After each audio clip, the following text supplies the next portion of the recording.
Yesu asifiwe. Ni mwaka wa heshima na kuheshimishwa. Kwa hiyo kama ni mwaka wa heshima na kuheshimishwa, tukaambiwa kwamba ili uweze kupata heshima, cha kwanza ni lazima umche Bwana.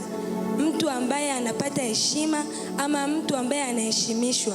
Heshima ni ile ambayo mimi naipata. Kuheshimishwa ina maana kuna watu ambao Mungu atawaandaa kwa ajili ya kuniheshimisha mimi.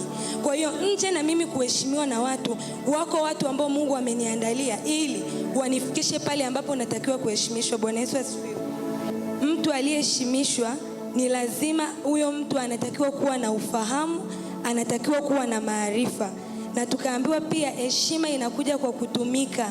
Yaani hakuna heshima inayokuja kirahisi. Ni lazima tutumike kwenye nafasi tulizopewa, kwenye maisha yetu binafsi, kwenye familia zetu. Bwana Yesu asifiwe. Anayefanya kazi kwa bidii ndiye anayepewa tuzo. Kwa hiyo tuzo yetu ya heshima safari hii tunaipata kwa kutenda, tunaipata kwa kutumika. Bwana Yesu asifiwe. Tukaambiwa pia kuna vitu ambavyo tunatakiwa tuviache ili tuweze kupata heshima na ili tuweze kuheshimishwa. Bwana Yesu asifiwe. Ili tuweze kuwa watu fulani. Kuna mavazi tunatakiwa labda tuache, kuna namna ambavyo tunatakiwa tulikuwa tunakula tuache ili tuweze kuheshimishwa. Bwana Yesu asifiwe. Jinsi unavyoniona kuna kiwango cha heshima ambacho unanipa leo. Bwana Yesu asifiwe.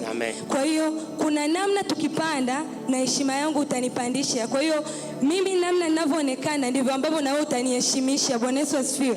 Umeniweka kwenye nafasi gani? Tukaambiwa pia heshima haitaki uvivu. Haitaki mtu mvivu.